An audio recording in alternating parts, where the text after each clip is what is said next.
Hi, this is Joe Vidueira with Eagle Harbor Advisors. Today, I'm joined with Andy Wilkins, our wealth planning director at EHA, and we're going to be talking about how to take control of your financial life.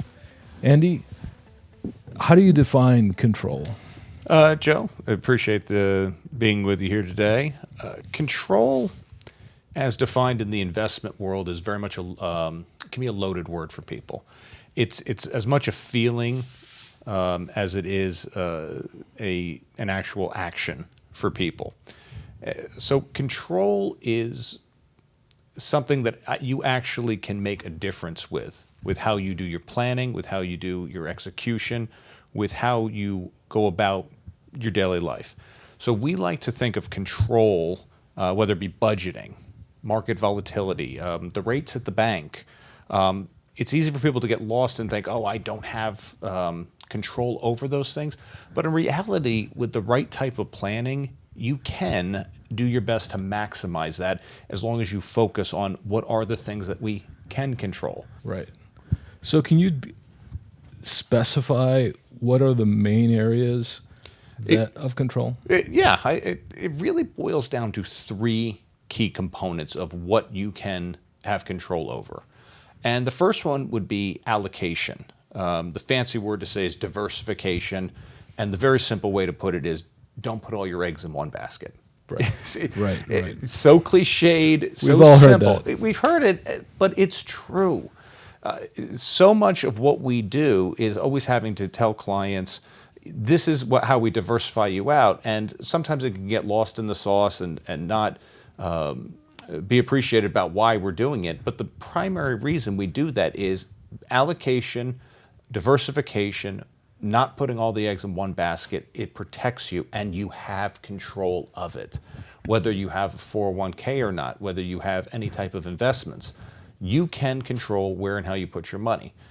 Somebody who concentrates everything that they have into real estate, you run some risk there. Even if you own multiple properties, well, real estate values could plummet. You may not have renters in your property. Okay, you can't put all your money into one or two stocks. Those companies, even the best of companies, can collapse. Right. So things change over time, but you have control over that. You have the ability to know where and how you put your money. And that leads into actually the second aspect that you can control, the second of the big three, and that's risk. Very loaded term. People hear risk. There's a lot of different things that we can talk about. It's actually going to be a focus of another one of our discussions in the future is just the term risk alone. But risk as defined by folks in our business and wealth management is a very broad term. Risk is the market. Risk is longevity, people living too long. Risk is interest rate changes, so many different things. Inflation, the big topic du jour. But you have control of risk far more than what you think you do, because risk is something of different times and places, and there's different times and places and solutions for each one of those risks. So let me give you an example and we're combining the two together, allocation and risk. Let's say we're building a client portfolio, and this is just average client here, 60 years old, and we're going to build out an investment portfolio for them. We've had our discussions. We understand their wants, their needs, their resources, etc. We've gone into that discussion. Different parts of the portfolio are going to handle different types of risk at any time. And the portfolio is, to go back to our first part of the discussion, it's diversified. The diversified portfolio, which we can control, is also helping us control then the risks which we take. Right. So again, just as an example portfolio here, we'll have Scott and Judy, a couple, 60 years old. They have $2 million of investable assets. There's going to be a portion of their assets in equities. There's going to be a portion of their assets in fixed income instruments. There's going to be some of their assets in potentially a fixed income annuity. So if you look at all those things, one thing goes up, one thing may not go up as much. One thing goes down, the other thing may not go down. The fixed index annuity will have no principal risk, but it won't have the upside of, say, the equities. Right. So if you're looking at that, we've built this pie. We have different slices of that allocation pie. So we spread out where our money is, so any one of those is at grave risk of loss because we're controlling our risk. Right. We're moving it Right. around to different parts. So that's how you build it out. And it's funny, these things are, it seems so elementary. It seems so cliched that we build out all of these portfolios, and people have seen portfolios, but it's why we do this. Why we're doing it? Because this is how you can take control of where you put your money, Right. and the risks that you're taking, which then leads into part 3 of that. Which is cost. Cost. Everyone has a cost. Everything has a cost. Whether it be time, money, there is a cost to it, but we do have far more control of costs than we like to give ourselves credit for. The number one, of course, is just our lifestyle. You control the money that you're spending. You can control the lifestyle that you want to have for yourself. It's something maybe we don't think we do, but we make the fundamental choices about where and how we spend our money. So it is something we can control, because then it all gets back to how our portfolios operate for us, the risk of our portfolios, and then the costs incurred with that. But then there's also things that come with costs, things like taxes. With the proper planning, with the right execution, you should be able to know when and how you're going to withdraw certain money. With the people like Eagle Harbor Advisors laying out the foundations for those financial plans, we're going to tell you with good estimation and solid projections what those taxes are going to look like over the next 5, 10, 15, 20 years. Where should we take capital gains taxes? Where can we potentially have capital gains losses to offset said taxes? Our income taxes are going to look like from IRA withdrawals, 401k withdrawals, etc. We have control over when and how we're going to do that, because it is a cost. There's always going to be a cost. Gains are going to get taxed. IRAs are going to get taxed. We're not going to avoid that. Uncle Sam will get his pound of flesh. We know that. But we do have the control over how we do that. To surmise that, the 3 major things, which are all tied together: allocation, also known as diversification, also known as don't put all your eggs in one basket. You have the ability to choose how you can do that, when it's time to potentially be a little more protective of assets during market volatilities, as we are very keen and adept with at Eagle Harbor Advisors. But we have the ability to make those decisions and control that. Your level of risk and the types of risk you take. There's a reason that even a older person may own, or older in the sense of in retirement, you still own equities, because equities are still the best inflation protected asset over time that there is. So you want to own equities because you're 70, you're not 170. Right. You know, God willing, we want our folks to stick around here well into their old age. We don't want to run out of money. And there are certain types of securities and solutions that are going to be better over the long term. Right. Those allocations may change over time, but it doesn't mean that we eliminate any one of them at some point. There's always going to be that time for it. And of course, the market and the economic conditions are always going to play a part in that. Absolutely. As well. Oh, absolutely. And that is, we're not trying to time the markets at Eagle Harbor Advisors. The goal is we are, I like to say, we proactively react. You know, Right, kind of almost right. a contradiction of terms, but what we are trying to do is always mitigate principal loss and manage protection as much as possible, which our colleagues have done the video series on compounding and the importance of compound growth.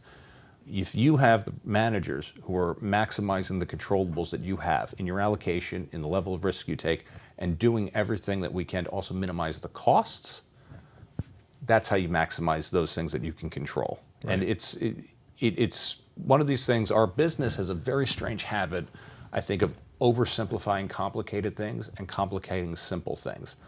I think this is actually one of the simpler things that we discuss. The devil's in the details, of course, but allocation, risk, and cost. You can control those things. We cannot control major market swings. We cannot control black swan events or terrible things that may happen. And there's bad actors in the world that are going to potentially make life very difficult. But as long as you have maximized everything else in your life, all of those events that may and can and will happen are never going to affect you nearly as much as the person who has not maximized all of those other controllables. Right, right. Can we dig a little further into risk? What are the main types of risk? Joe, that's a great question on the risk levels. And just as a kind of a 30,000 foot view for that, let's talk about the one that's present on a lot of folks' mind, or the two biggest ones on folks' mind: market risk and inflation risk. Market risk is the simplest to define for most clients because that's what 99% of people you say risk are thinking of. My money's invested in the market, be it stocks, bonds, a managed portfolio, and it's going to lose value. It's going to lose. I put in 100, I'm only going to have $80 after a year or two. That is the greatest concern and fear. So market risk is something that we always have to take into account. And then inflation risk, the value of our dollar being less than what it was today. And I can remember going to the movies. It was cost me $4 to get in. Today it's about 15. Right. Even, it's a major risk today. Going to the movies is a major risk today on your wallet. But those two types of risk are controllable through your portfolio. So again, to get back on market risk, we have parts of the portfolio that are not going to be subject to the same level of market risk. Example being fixed indexed annuity. Not a recommendation that every client needs to have one. Of course not. Some clients it's just not needed. But as an example, that's a solution right there that you have a fixed indexed annuity. You have zero principal risk whatsoever. That part of your portfolio will literally never go down, ever. Contractually guaranteed, a word that we're not able to use very often because of the way it is set up as an insurance solution for clients. So again, that's only one part of the portfolio, but let's say that's 20%. The rest of the portfolio, proper active management can help mitigate those risks, which we do have control over. But when it comes to market risk, especially with equity markets and longer term horizons, what is the purpose of that money? So if you have an investment inside of equity, we always like to put purposes to our assets and to a portfolio. If a couple, use our example previously, has come in and they have the $2 million invested, you almost look at the equity portion of that portfolio as money that they need in 10 years, 12 years, 15 years from now. Today's volatility is something that you can then shrug your shoulders on because you've controlled your allocation and you know monies that I may need tomorrow, next year, 2 years from now are in far less volatile, less market risky investments, right. Whether that be short-term treasuries, maybe even just cash, sitting on the sideline with cash. But we had that control and we mitigated the risk. So it's understanding when and how you're going to pull your assets and utilize your savings over the next several years. Short term, you leave those assets in very low volatile, low market risk holdings. Longer term, you can take a little more market risk in that 10-year, 15-year assets. That also then goes into the inflation question. Inflation has affected all of us very adversely. Over time, if we look at the historical data of the market, again, past performance is no guarantee of future results, but if we look at the past performance, markets will eventually grow above what the inflation levels are. They have just for the past 150 years. We have seen that over time, the market gains over 10 years, 15 years, 20 years will usually be higher than that of what inflation is. So we have inflation protection in the portfolio. It's that part of the portfolio that's actually been a little more volatile. Right.